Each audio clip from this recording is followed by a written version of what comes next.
والصلاة والسلام على رسوله محمد وعلى آله وصحبه أجمعين. Peygamberimiz Muhammed sallallahu aleyhi ve sellem öz tırmışında kurmagan ağırlıklar yok. Peygamberimiz Muhammed sallallahu aleyhi ve sellem kurgan ağırlıkını biz bugün günde Allah'a şükür deyip aytayım.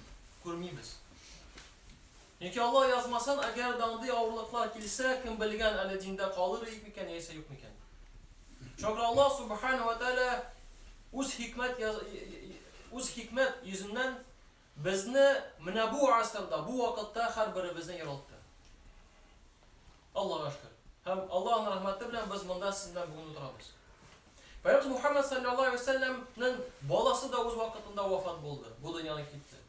Anığı da bu dünyadan gitti. Vakitte kelgach Peygamberimiz Muhammed sallallahu aleyhi ve sellem'nin en yaratkan hatını Hadişe de bu dünyadan gitti.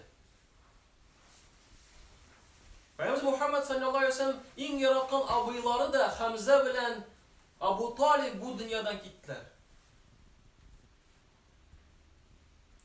Hem nindigine ağırlık bizge kelmesin cemaat ol Allah subhanahu ve teala bilen yazgan. Biz de insanlar bizge de ağırlık keler, lakin ağırlık bizning halatımızga, bizning imanlarımıza karata Allah subhanahu ve teala indirir. Peygamberimiz Muhammed sallallahu aleyhi ve sellem bir hadisinde bizge haber verir. Allah subhanahu ve teala can iyelerinin yazmışların köklerini hem jirini barlıkka getiren şahitli 50 bin yıl ilik yazıldı. Müslim'den hadis gelir. Nindeyine kişi bulmasın ağırlıklar, sınavlar bu dünyada bular. Lakin nerse için biz sabır ettireceğiz biz. Çünkü Allah Teala Kur'an-ı Kerim'de "Euzu billahi mineşşeytanirracim. İnnemâ yuvaffas sabirûne ecrahum bighayri hisab." Barıtik sabır etüşlerge gine ecir savapları hesapsız birleşek. Zümer suresi 10. ayet. Hamlamda galimler anlatarlar bighayri hisab nindi manadakiler. Kayber galimler aytalar demek ne bu kişi şu sıfatı bulğanga göre cennetke hesapsız girecek. Cennetke hesapsız kiru demek bir nindi gazap bunlarga bulmayacak. Çünkü eğer de kıymet günü kişi hesapka kalsa demek günahlar için ceza verirler onlara. İkinci rivayeti, ikinci anlatması galimlerden yani şul hatlık sanap almay turgan ecirleri bulur iken. Bu da cennetke kirge elbette sebep olacak. Karagızda Ayyub aleyhisselam'da. Elbette bizim peygamberimiz de bütün peygamberlere imtihan sınav buldu. Ayyub aleyhisselam 18 yıl ağırıp jirdi. Balayla ağrı tügür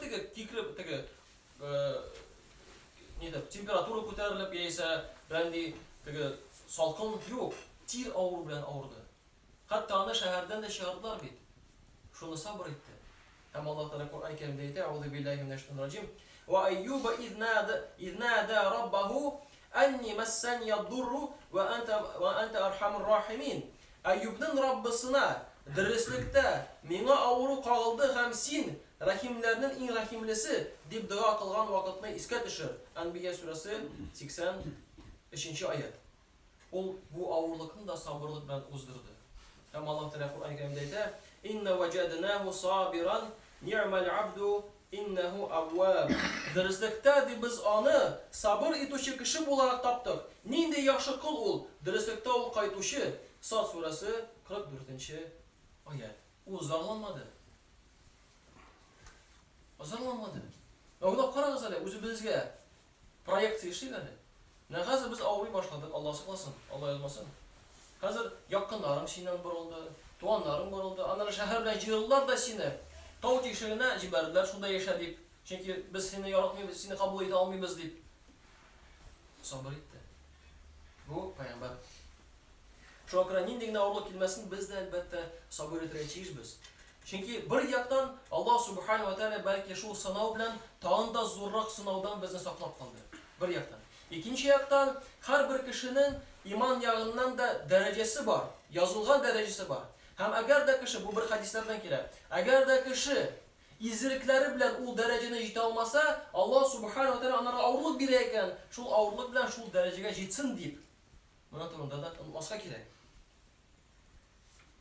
Eğer deydi bizge ağırlık sınav geldi, neyse işlerge? Bir vakitte bir kişi yanına geledi de sınav girerler. Менә инде баланы тәрбиялисем килә ди. Качан башларга ди. Моның 3нче ай бара инде. Кызыктыр. Син дә 3 айга соңга калгансың ди. 3 айга соңга калгансың. Монда да авырлык килгәндә син бераздан соңга калдың. Чөнки авырлык килгәнчә кадәр дуа кылырга кирәк иде инде. Я Раббым, мине авырлыклардан сакла. Я Раббым, мине бу дөньяда да җиңеллек бир, киләчәктә дә андый дуа кылырга кирәк. Ялмаска кирәк. Аллаһ Тәгалә юмар. Ул сиңа бу дөньяда да җиңеллек бирер. Һәм киләчәктә дә җәннәткә кертер. Моны кемдән атмаска кирәк. Һәм әгәр дә инде сынау килде икән, дуа кылдың, тырыштың, килде барыбер, инде моны кабул ит. Демәк, бу сынау сиңа хәерле. Чөнки ул Аллаһ Субханаһу ва Тәгаләдән. Кем ул Аллаһ Тәгалә? Аллаһ Тәгалә шикелле сине бер кеше дә яратмый. Әлбәттә, әнияти кеше бер каты бик каты ярата. Бәлки хатының да бик каты сине ярата, бәлки ирең дә сине бик каты ярата. Ләкин Аллаһ дәрәҗәсенә, мәхәббәт йөзеннән бөтен кеше сине яратсалар да, тапкырласан да ул мәхәббәтне, Аллаһ мәхәббәтенә хәтлек җитә алмый. Һәм дә ул сиңа сынау бирә. Былай гына түгел. Анда бик зур хикмәтләр бар. Бер галим әйтә, дуа бәла казаны туктатучы сәбәп булып тора. Менә. Әгәр дә ул килергә тиешле бәла казадан куәтлерәк булса, әгәр дә ул килергә тиешле бәла казадан куәтлерәк булса, ул аны туктата. Дуа туктата. Әгәр дә бәла каза килүнең сәбәбе көчлерәк булса дуа караганда, ул аны туктата алмый, ләкин җиңеләйтә. Менә шуңа күрә дә кояш ай тотылган вакытта Аллаһ Тәгалә мусульманнарга намаз укырга, дуа истигъфар кылырга һәм садака бирергә кушты. Бөтенсе динебездә бар. Икенче җәмәгать нафил намаз укырга. Чөнки әгәр дә без сынау килгән вакытта нафил намаз укысак, без Пәйгамбәребезнең саллаллаһу алейхи ва саллямның сынауына, сөннәтенә лаеклы булабыз. Чөнки Пәйгамбәрбез Мухаммад саллаллаһу алейхи ва саллям авырлык килгән вакытта, эше пошкан вакытта нафил намазлар укылган. Бездән ничек әйтәләр? Әйдә намазга бас инде. Юк, авырлыклар усын инде, алар басырмы. Бу үзенә зыян китерә. Чөнки намаз укысаң, җиңеләйтәсең хәлеңне. Җиңеләйтәсең намаз укып. Чөнки бит Аллаһ Субханаһу ва Тәгалә алдында басып торасың син. Ул нәрсә ярдәм итеп тора.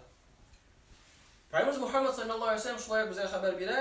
Дау мардакум бис-садака. Ширләрегезне садака белән давалагыз ди. Һәм бер галим моны аңлата. Садака төрле сынауларны туктатканда гаҗәеп йогынты ясауга ия. Хәтта садака бирүче гынахлы, залим яисә имансыз булуына карамастан, Аллаһ Тәгалә аларны бәла казалардан саклый. Моның шулай булуы күпләргә мәгълүм. Җирдәге бөтен кеше дә моның шулай булуын раслый, чөнки алар моны үз тормышларында күрделәр. Һәм әлбәттә Кур'ан уку. Allah Teala Kur'an-ı Kerim'de "Euzu billahi mineşşeytanirracim. Ve nunazzilu minel Kur'ani ma huve şifaa'un ve rahme." Hem biz Kur'an'dan müminlerge şifa hem rahmet buluşu nesene indirəbiz. İsra suresi 82. ayet. Şuna kadar eğer de biz dürüst olsak, Allah Teala Kur'an-ı Kerim'de ite. Ve beşşiris sabirin deyil. Ellezine idâ asâbetum musibetun qâlu inna lillahi ve inna ileyhi raciun. Hamzi kaygı xəstətlərə sabır itüşlərini əcir, savab bilən şadlandırdı. Bu Allah'dan əcir. Bu 100 min zakatı deyil. Bu əcir Allah Subhanahu wa Ta'ala'dan özünə. Əgər də kaygı gəlsə, Allah inna lillahi və inna ileyhi raciun. Dürüstlükdə biz Allah'ınınkı, həm biz ona qaytaşaq biz deyib eytələr. Əl-Baqara surası 155-156 ayet. Yarı ağırlı kildi. Dürüst etip senler bilen muamele işledin, tırıştın. Neresi onları? Peygamberimiz Muhammed sallallahu aleyhi ve sellem'e kaytabız. Ağırlıklar kildi, hatını öldü, abileri öldü. İmansızlar, müşrikler bunlara cinayet kılalar.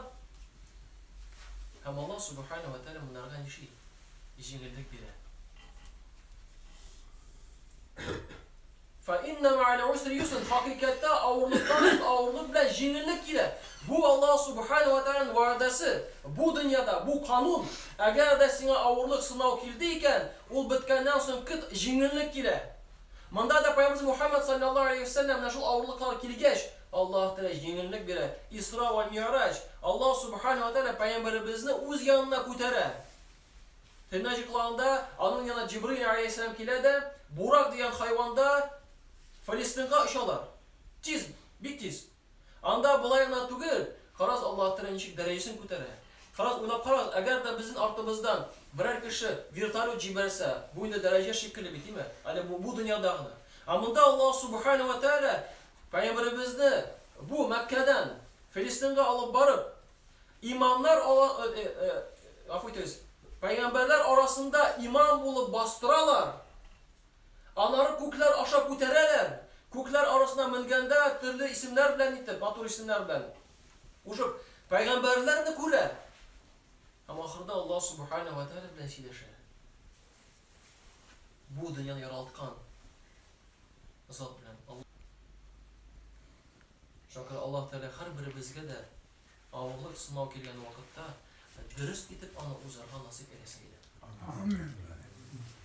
Hem şu uzuvumuzdan sonra bir zor jingillikler gelip o jingillikler vakitinde de cemaat Allah Teala bizge dürüst gidip imanlı kişiler bularak özümüzni alıp barga turmuşumuzda hem muamelen tüzürge nasip eyleseydi. Şu ağırlık bizge kıyamet günde cennetke kirge bir zor sebep bulup tursaydı. Subhaneke Allahümme bihamdik la ilahe illa ente estağfiruke ve etûbü ileyk. Vallahu semî'un du'a.